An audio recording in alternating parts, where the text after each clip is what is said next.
Aula 6. Definições e atributos de Deus, parte 2. Seja bem-vindo ou bem-vinda a mais uma aula do Instituto de Teologia Saudável, o seu curso gratuito de teologia. Que alegria ter você aqui, estudando a Palavra de Deus de forma séria, progressiva e acessível. Hoje vamos dar continuidade ao nosso percurso pelo maravilhoso universo da teologia cristã. Prepare o seu coração, abra sua mente e vamos juntos aprender mais sobre Deus e a sua revelação à humanidade. Sino antes de começarmos. Sua participação faz a diferença.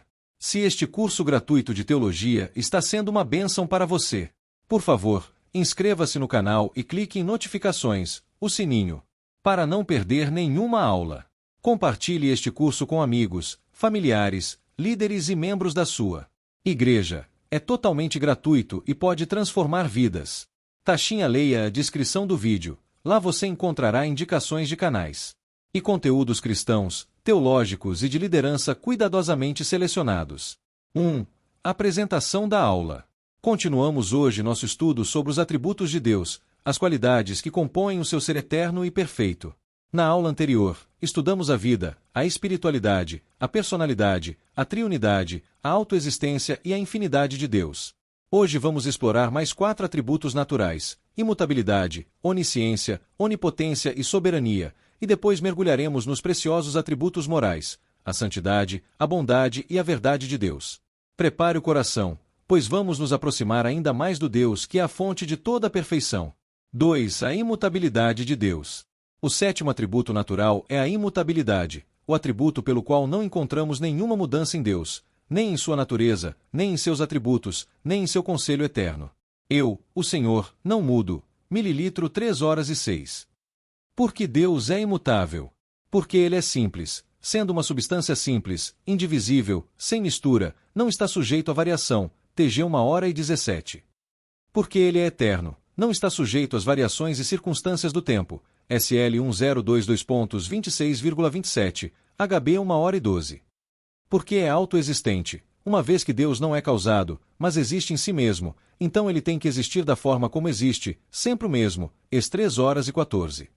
E porque é absolutamente perfeito, toda mudança é para melhor ou para pior. Sendo Deus perfeitíssimo, jamais poderá ser mais sábio, mais santo, mais justo, nem menos.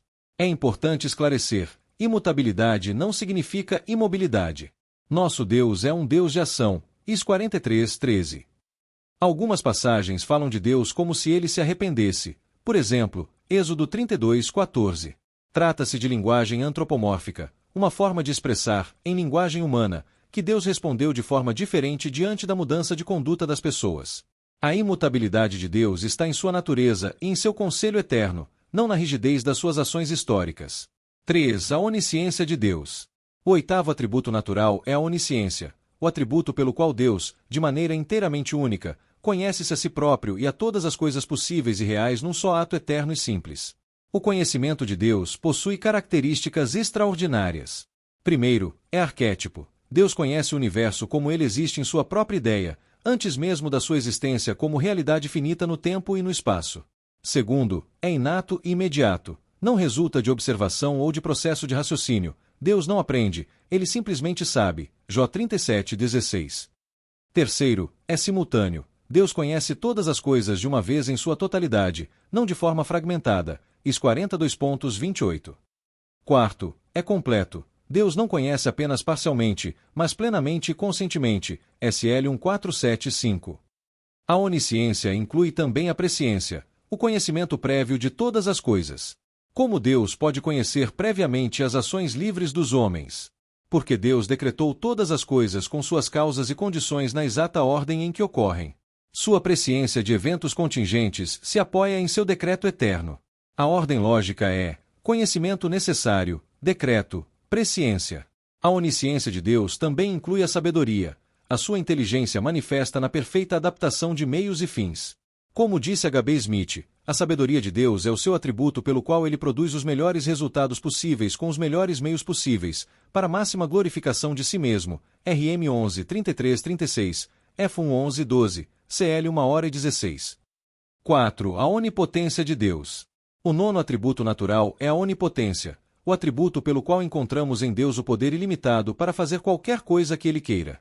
A onipotência de Deus, contudo, não significa que ele pode fazer o que é contraditório com a sua própria natureza. Deus não pode mentir, pecar, mudar ou negar-se a si mesmo. NM 23h19, 1SM 15h29, 2TM 2h13, HB 6h18, TG 2.13,17. Não porque ele seja limitado por algo externo, mas porque a sua onipotência é inseparável das suas perfeições morais. A onipotência de Deus se expressa no nome hebraico El Shaddai, traduzido como Todo-Poderoso, Gênesis 17h01 e 6h03.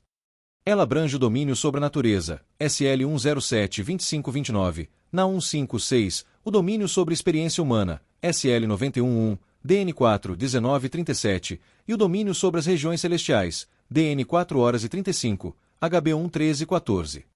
E se manifesta de forma suprema na criação, na providência e na redenção.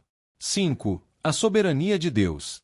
O 10º atributo natural é a soberania ou supremacia, o atributo pelo qual Deus possui completa autoridade sobre todas as coisas criadas, determinando-lhes o fim que ele deseja. Gênesis 14h19, NE 9h06, ES 18h11, DT 10 14 17, 1CR 2911, AP 19h06. A soberania de Deus inclui sua vontade, a perfeição de Deus pela qual ele dirige-se a si mesmo como sumo bem e às suas criaturas por amor do seu nome. A vontade de Deus pode ser classificada de várias formas. A vontade preceptiva, na qual Deus estabelece preceitos morais para reger a vida das suas criaturas. A vontade decretória, pela qual Deus projeta ou decreta tudo o que virá a acontecer. E a vontade secreta, que abrange todo o conselho secreto e oculto de Deus. A soberania de Deus também implica sua liberdade. Deus age necessária e livremente. Necessariamente, quando se trata de sua própria natureza santa. Livremente, quando se trata de suas criaturas e da forma como ele se relaciona com elas. 6 atributos morais. A santidade de Deus. Chegamos agora aos atributos morais de Deus, as qualidades do seu caráter ético e moral. O primeiro e mais fundamental atributo moral é a santidade. A santidade é a perfeição de Deus em virtude da qual ele eternamente quer e mantém a sua excelência moral, aborrece o pecado e exige pureza moral em suas criaturas. O verbo hebraico kadas, que significa cortar ou separar, está na base do conceito de santidade. Deus é radicalmente separado de tudo o que é mau e imperfeito. A santidade de Deus possui dois aspectos. A santidade positiva expressa a excelência moral de Deus. Ele é absolutamente perfeito, puro e íntegro em sua natureza e seu caráter. 1 João 1h05, e 57:15. É amor ao bem. A santidade negativa significa que Deus é inteiramente separado de tudo quanto é mau e de tudo quanto aborrece. PV 15, 9,26 e 59, 1,2, HC 1h13. É ódio ao mal. A santidade de Deus se manifesta em duas dimensões: a retidão, a justeza da natureza divina, em virtude da qual ele é infinitamente reto em si mesmo, e a justiça, a execução dessa retidão na relação com as suas criaturas. A justiça pode ser retributiva, punindo os pecadores, e remunerativa, recompensando a obediência. 7. A bondade de Deus. O segundo atributo moral é a bondade, uma concepção genérica que inclui diversas variedades. A bondade é a perfeição absoluta e a felicidade perfeita de Deus em si mesmo, que o move a transmitir felicidade às suas criaturas. Mac 10h18, SL 33:5, SL 1968, na 1h07.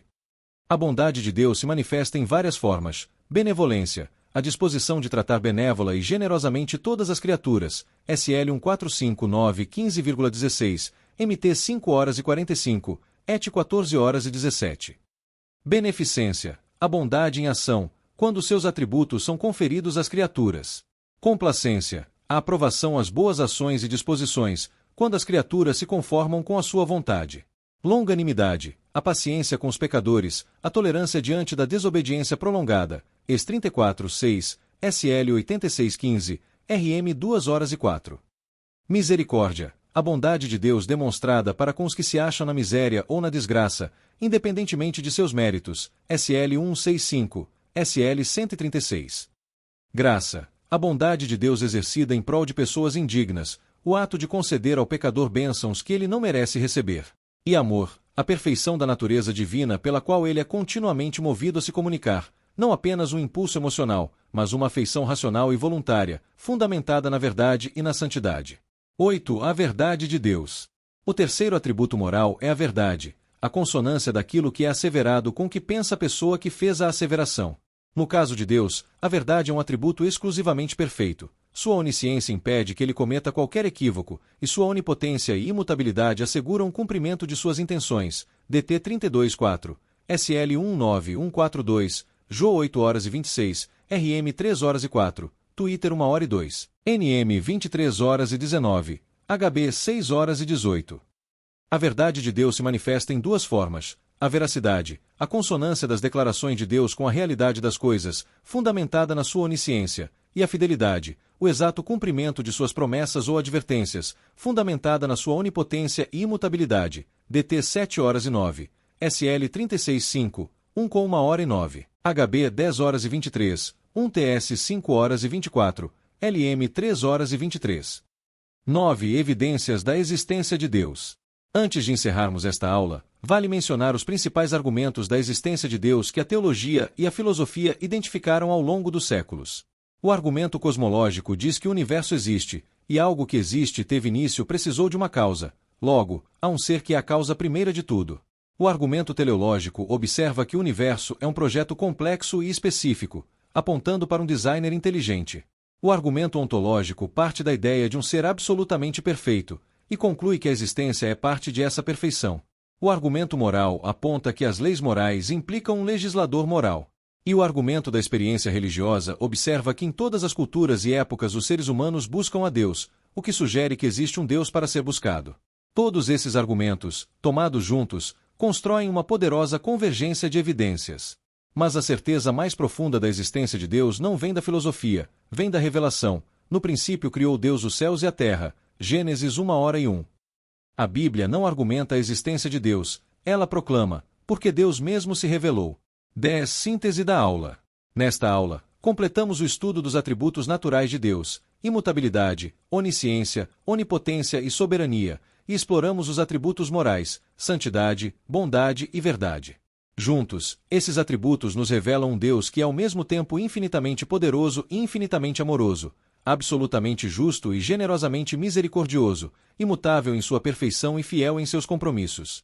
Que este conhecimento não seja apenas informação, que ele seja adoração. O propósito do estudo dos atributos de Deus é nos levar a nos prostrar diante de quem é verdadeiramente digno de toda honra, glória e louvor. Até a próxima aula.